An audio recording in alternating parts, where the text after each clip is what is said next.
In this video, we're going to do a business update, and I'm going to talk a little bit about some of the 2024 goals that I have for Amazon. I also posted about that in my Discord group, and I basically asked other people what their goals are for 2024. So I'm going to kind of showcase what some of people's goals are and hopefully get some really inspiring stories to see how people are improving and what goals they're setting for this year. So in 2024, this is what I posted here. Basically, I made the choice at the beginning of 2023 that I wanted to focus 95% on Amazon and really not focus that much on social media. I'm super happy that I did that because 2023 ended up being a really, really good year. Did around 800K in sales with a really healthy margin. Super happy with that. And this year, I'm shooting for 300K in profit from Amazon after all expenses, and I'm hoping to do that in under 35 hours a week. That kind of feels like it's kind of a super shooting for the moon type of goal, but this year it ended up being around 190K. So I do think it's possible, especially considering like August, September, I was FBMing and I was able to do that pretty well. And I was up in the profit range that it would need to be. So let's see what other people's goals are.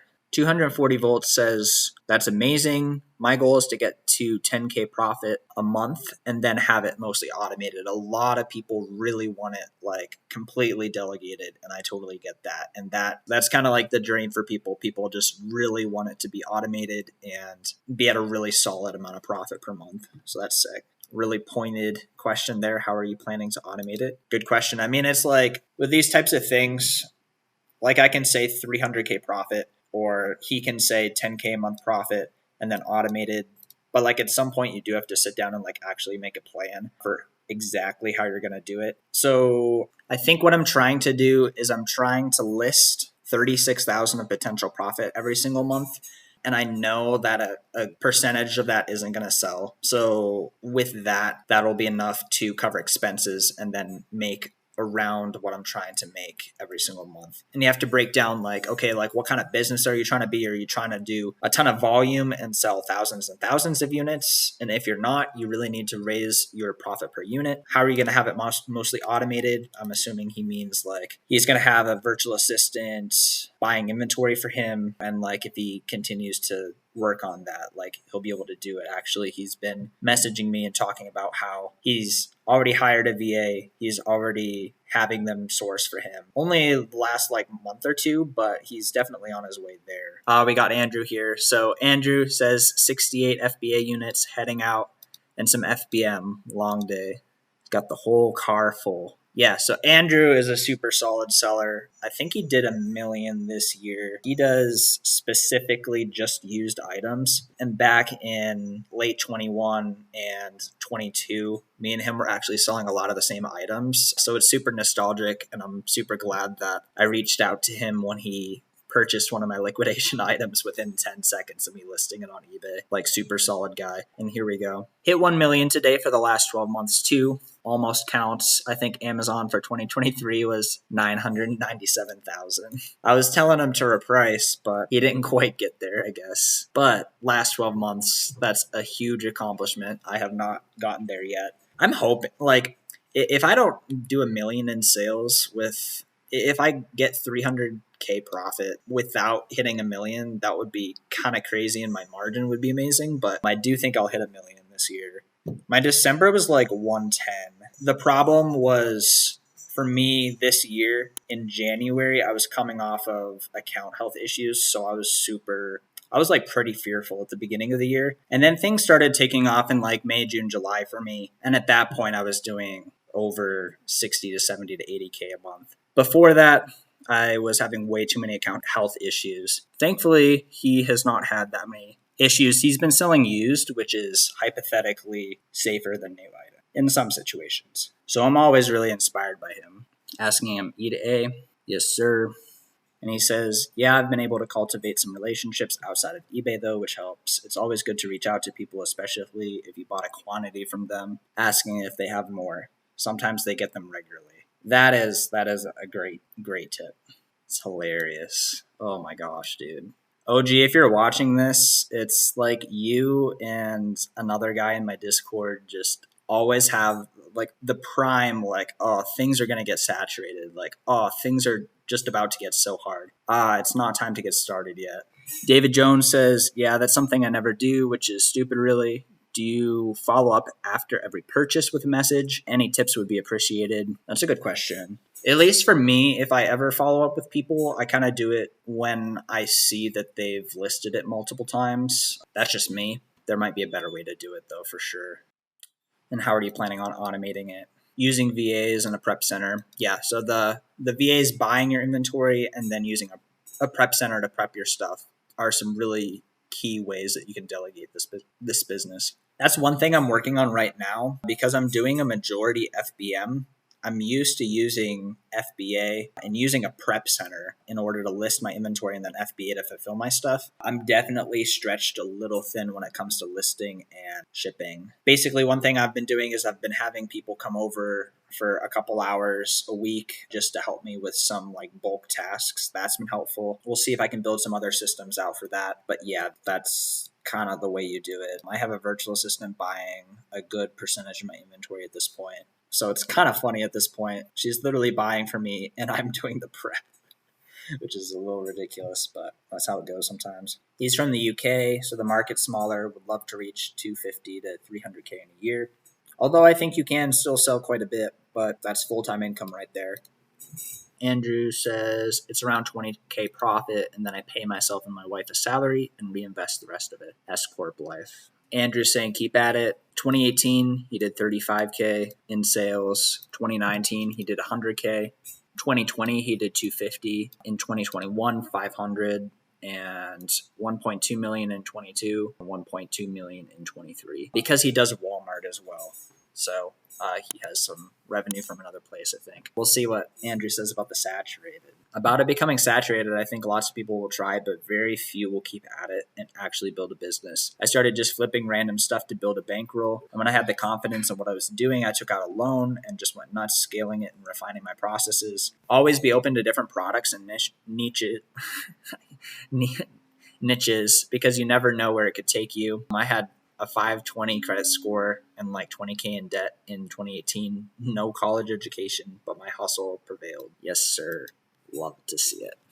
And like, this is a good point. You do need to be able to adapt. If you're just going to do the same thing over and over again and never improve, then yes, it's going to be saturated because everyone's just going to get better than you.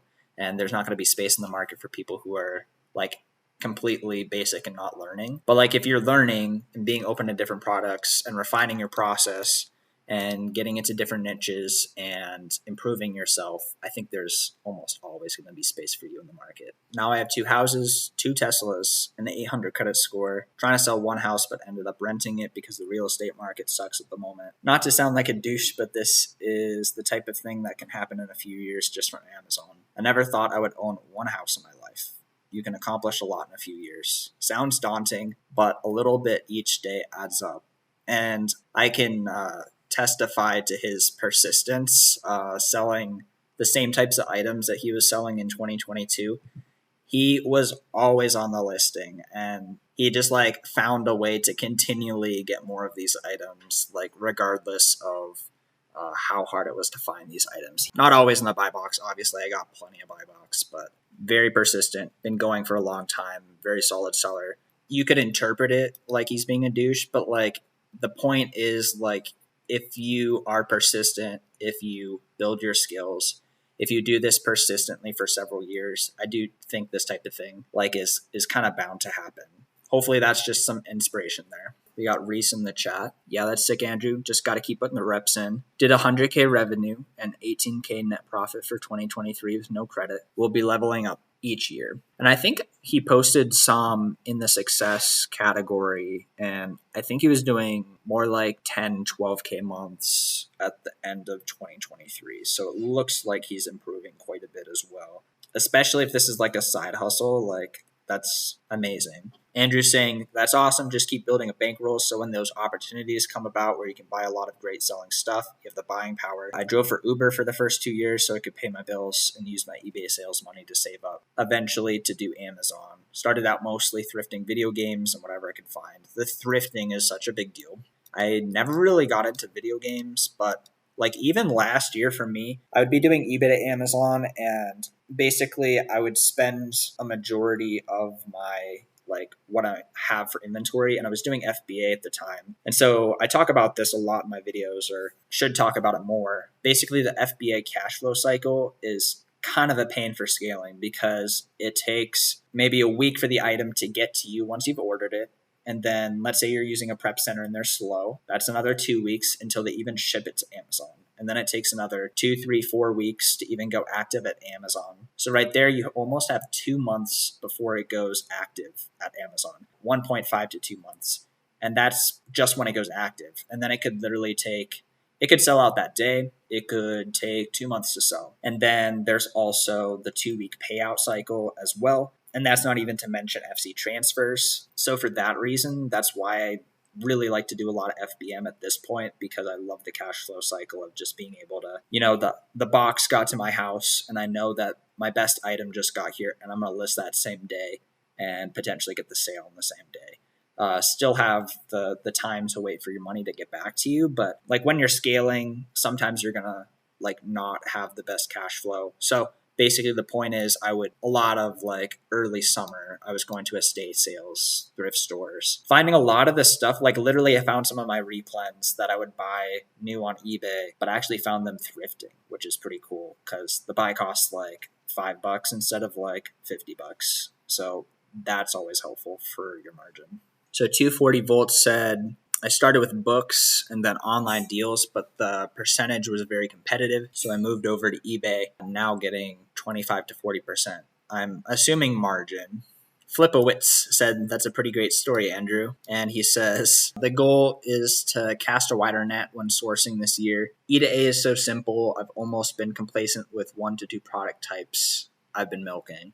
Yeah, and it's like, that's a hard balance because it's like, sometimes I just think about my E2A store and I'm like, I really just want to do one type of item and just be like, nope, I'm not going to sell any other type of item. Just like thinking about how less complicated that would be sounds amazing. But then at the same time, it's like, okay, my sourcing is probably going to be less efficient because I'm just going to come across these amazing deals and not buy them because it's not a VCR or something. That's a choice that everyone has to make. Like, do you just stick with your little niche, or do you kind of cast a wide net? I think casting a wide net is a good approach. Ree says, maybe I have a crack at A2A. Lots of people doing big numbers with that. That's true. Definitely don't want to have shiny object syndrome, though. It's like if you have something that's working, like if it's actually working and you like it, might as well stick to it. But then there's an argument if it's a better business model than what you have, it might be worth switching. Like when I was doing retail arbitrage at Walmart, I don't think that was the right business model for me at all. So it was smart for me to try and change business models. Any strategy for how you find the items? Let's see if anyone answers up here. Maybe I will. Definitely my goal too with the wider net. Yeah, Andrew is very specific. I mean, honestly though, Andrew and I have talked behind the scenes and he's doing very well with the used items and he's able to sell some items that a lot of people aren't able to. So that's probably a great strategy for him. 𝗬𝗏 said, for me, I stopped chasing the price tanking sales clearance items and started reverse sourcing, watching Checkmate and other people's videos for ideas, revisit old SKUs, and start a replen sheet. Underrated as heck. Start a replen sheet.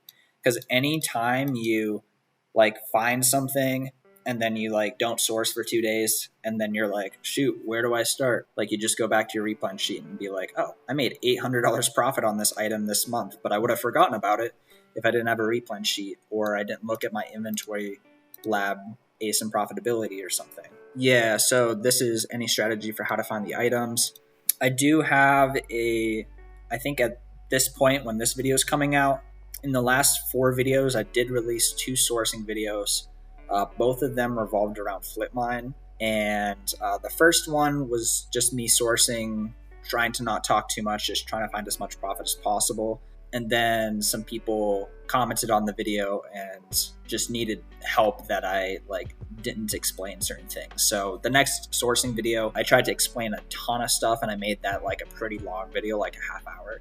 So that one goes super into depth. But both of those revolve around Flipmine. That's probably the easiest way to start with eBay to Amazon. That's probably one of the best ways to find items. Another thing you can do is you can just like do keep a product finder and look for stuff that has good demand. And then you also see that there's a lot of solds on eBay as well. But probably FlipMine is the best way to go, and you can branch off into similar items from there. Hopefully this was a good video to kind of hear about my goals, hear about some of the goals of the people in the Discord group, hopefully get inspired a little bit that like life can change pretty quickly if you actually master this skill. It's not going to be in 6 months you're automating your business, but like I think the ironic thing is like sometimes people want to automate the business, and I'm not casting shade on 240 I think he understands that he has to put in the work in order to know the business model, and then he'll be able to delegate the things. But it's interesting, like I've known Andrew for quite a while. I don't think he's really the type of person who's like,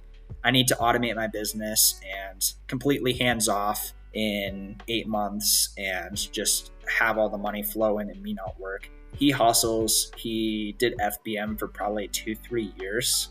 I think he was working over full time a lot of that time.